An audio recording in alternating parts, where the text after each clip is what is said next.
오늘부터 장관 후보자에 대한 인사청문회가 시작됐습니다. 제일 먼저 검증대에 선 사람은 최정호 국토교통부 장관 후보자였는데요. 오늘 청문회 분위기 어땠는지 주제어 영상 먼저 보고 오시죠.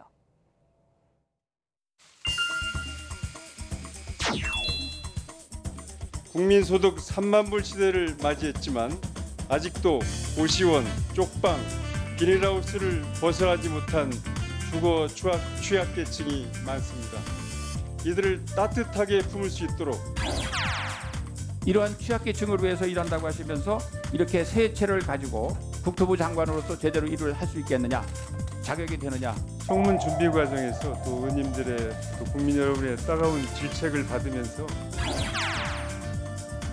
다주택자 상태에서 지명되는 것이 바람직하지 않다고 느껴서 분당 아파트를 증여했다고 이야기를 하셨죠.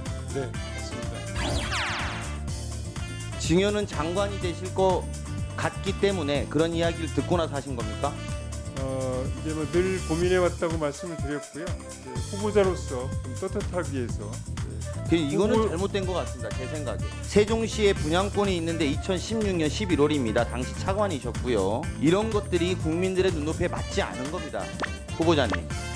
정말 어렵게 요즘 청년들이 집을 못 사고 있고 어려운 환경에서 돌파하는데 장관님들은 그냥 빚내서 쑥덕쑥덕 집 사고 또 그것이 가치는 오르고.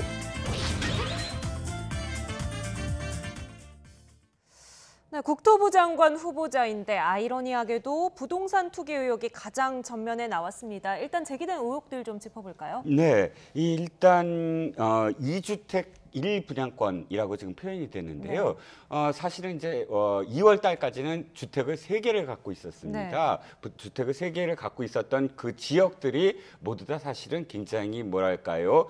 부동산 투자가 집중됐던 곳들. 네, 분당, 잠실, 분당, 잠실. 그다음에 분양권이라고 표현하는 부분은 세종시에 네. 세종시 근무를 했었으니까요. 네. 어찌됐든 세종시 공무원 시절에 분양권을 갖고 있는데 문제는 모두 다 사실은 이제 굉장히 뭐랄까요, 투자로서 핫한 곳, 뭐 투자자들로 시세 차익이 많이 나오는 것. 특히 뭐 세종 분양권 같은 경우가 한 뭐 7억 정도 프리미엄이 있다든지, 이 7억. 잠실 아파트가 조금 주목받는 게 갭 투자라고 해서 2007년도부터 어떤 시기냐면 예를 들어서 지금 전세가가 이 집 시세의 한 70%를 차지할 때 자신은 30% 정도의 어떤 돈만 가져도 이 집을 소유할 수 있는 것이죠. 네. 그래서 나중에 이게 오르면 사실 굉장히 큰 어떤 차익을 얻을 수 있는 것. 잠실이 바로 그런 케이스거든요. 갭 투자라고 보통 표현하는.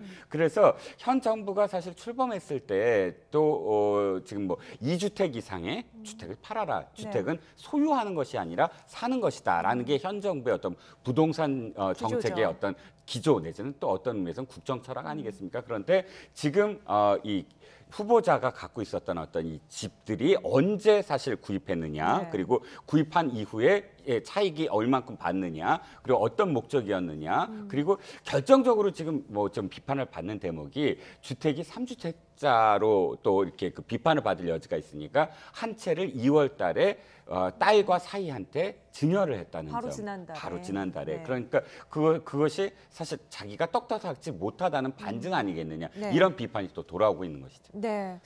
뭐 자리가 자리니만큼 이 부분을 더 엄격하게 들여다보는 것도 많지만 들어보니 의혹이 또 많기도 합니다.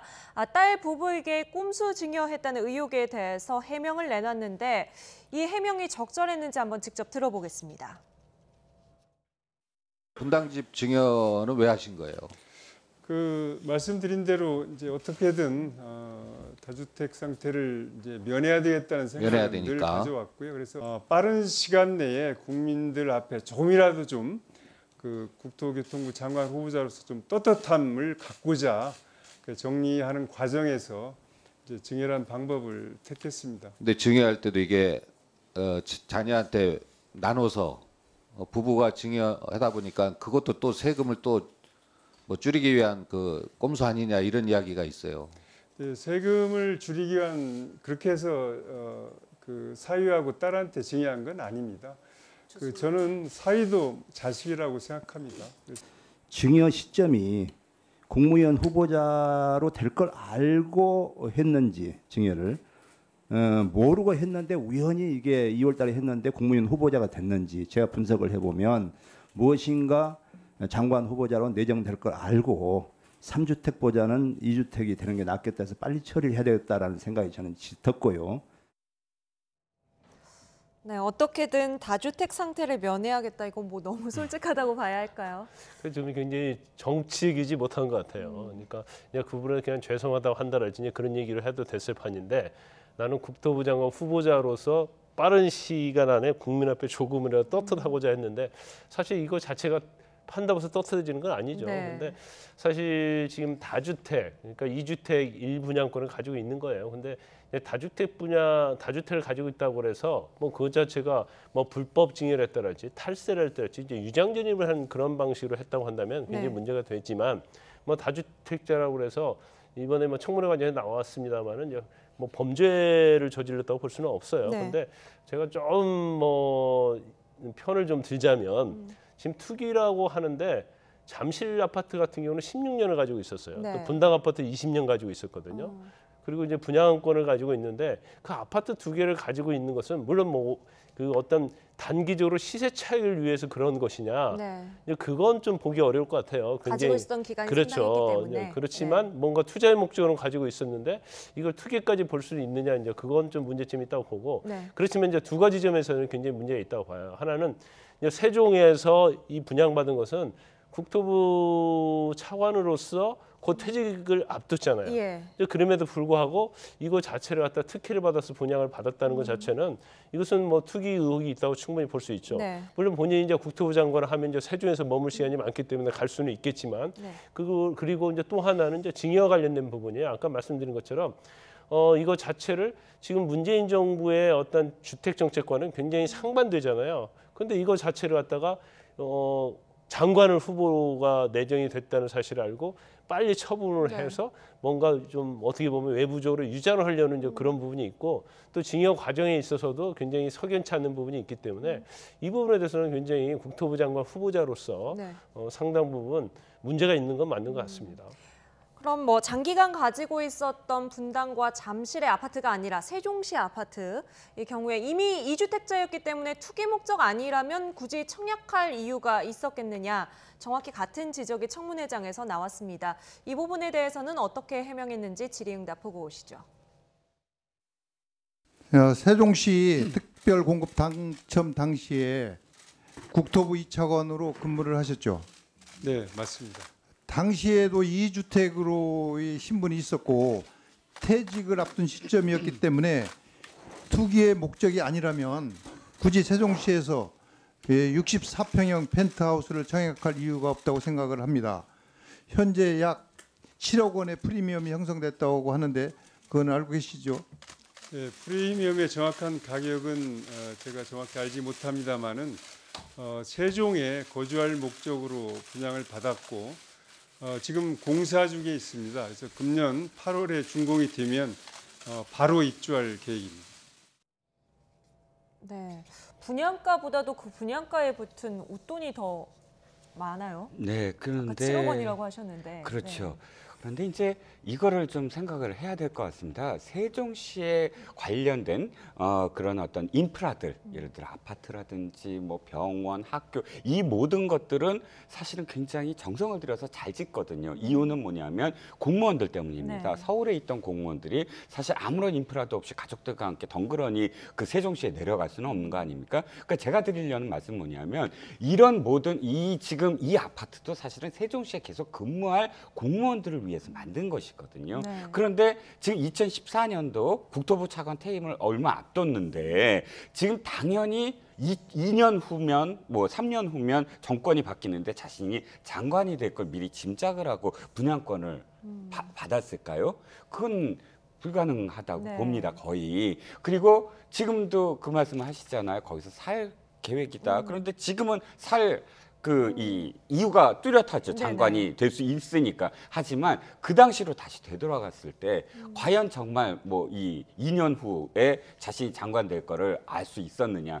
그건 불가능하다면 이것이 투기의 목적이 너무 명확한 거 아니냐. 그리고 다시 말씀드리지만 저거는 사실은 진짜 거기서 근무할 공무원들을 위한 그런 혜택이었다라는 네. 점에서 더 사실 좀 비판을 받는 대목이 아니었나 싶습니다. 여당에서도 덮어놓고 엄호만 하기에는 조금 부담스러운 분위기였던 것 같습니다. 어떤 발언들 나왔는지 좀 보면요. 강훈식 의원, 청문회 과정에서 이게 딸에 증여한 거 이거 잘못된 것 같다. 임종석 의원은 지혜롭지 못하게 재산 관리를 했다. 안호영 의원은 무주택 서민에게 상대적 박탈감을 안겨주고 있다. 이런 이야기를 했고요.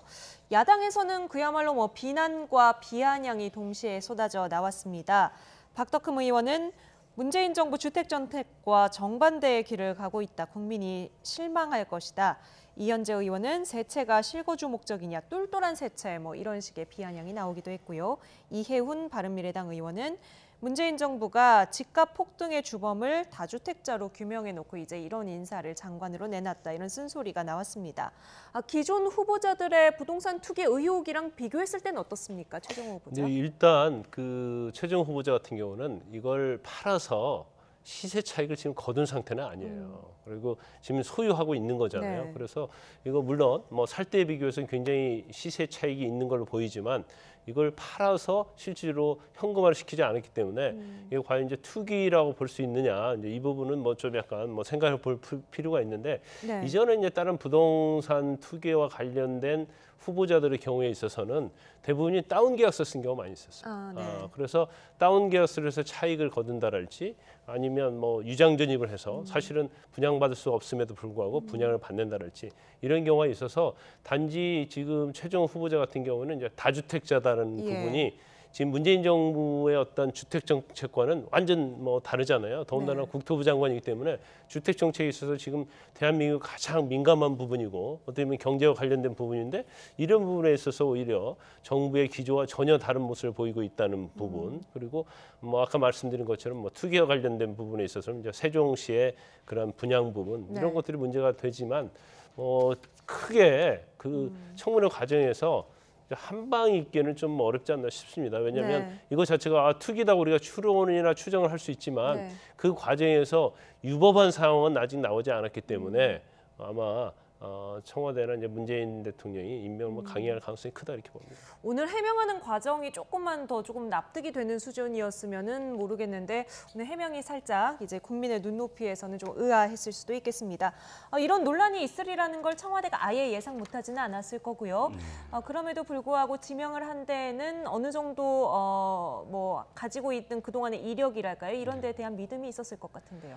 최정호 내정자가 내정됐다고 발표됐을 때 후보자가 내정됐다고 발표됐을 때 야당이라든지 또는 좀 뭐 보수적인 언론에서조차 사실은 이제 이 의혹 부동산 의혹 네. 전이죠. 프로필만으로 또 이제 그 안에 어떤 그런 평판으로 이렇게 판단을 했을 때 사실 굉장히 적절한 사람이다라는 평이 많았어요. 네. 이유는 일단 국토교통부가 두 가지잖아요. 하나는 국토건설과 관련된 부분, 하나는 교통과 관련된 부분. 그런데 양쪽을 전부 두루 섭렵을 했다는 거예요. 처음에 이제 국장 되기 직전까지는 토지와 관련된 그런 주요 부서를 전부 다 또 역임을 했고, 네. 그다음에 그 이후에는 또 항공국장이라든지 뭐 기조실장이라든지 교통정책과 관련해서 굉장히 굵직한 그런 일들을 해왔거든요. 네. 그래서 양쪽을 모두 아우를 수 있으면서도 사실 이 교통과 관련된 실무를 굉장히 담당해 왔었다. 네. 지금 최정호 후보자를 아까 앵커님 말씀하셨듯이 어떠한 특정한 문제들이 보임에도 불구하고 굳이 했다는 것은 사실 우리가 지금 이 정부가 지금 추진하고 있는 통일 정책과 관련해서 네. 교통과 관련된 부분이 굉장히 많지 않습니까? 철도와 관련된 부분이라든지 이런 데 대한 실무 그 전에 김현무 장관은 정무적인 정치적인 어떤 판단을 네. 했다면 그것과 관련해서는 뭔가 실무적인 부분들이 좀 보완돼야 되는 거 아니냐. 그래서 연관되는 어떤 일관된 어떤 흐름이 아니냐. 그래서 선택했을 가능성이 크겠죠. 네, 이렇게 해서 오늘 첫 번째 청문회가 진행이 됐고요. 내일은 김현철 통일부 장관 후보자, 문성혁 해양수산부 장관 후보자, 박양우 문화체육관광부 후보자의 청문회가 이어지겠습니다. 내일 야당 의원들의 화력이 집중될 청문회장 어딜지 좀 간단하게 짚어보고 끝낸다면요. 저는 김현철 통일부 장관 후보자가 후보자, 제일 예. 화력이 많이 집중될 거를 보여요. 특히 지금 북한과의 관계 또 이제 북미와 관계에 있어서 지금 굉장히 진행되는 게 없잖아요. 이제 그럼에도 불구하고 이제 김현철 후보자는 특히 SNS 관련된 이제 막말 비슷한 이제 그런 부분에서 야당이 굉장히 지적을 많이 하고 있죠. 특히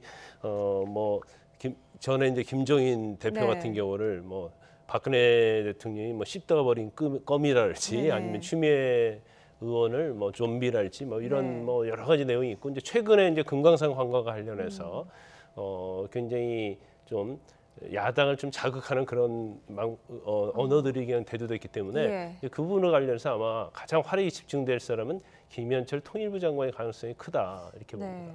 안 그래도 한반도 정세가 불안한데 또 부동산 역시 의혹이 있기 때문에 내일 청문회 어떻게 진행될지 지켜보고 또 이야기 나눠보도록 하겠습니다. 오늘 라이트 포커스는 여기서 마치도록 하지요. 지금까지 김광삼 변호사, 이종근 시사평론가와 함께했습니다. 두 분 오늘 말씀 감사합니다.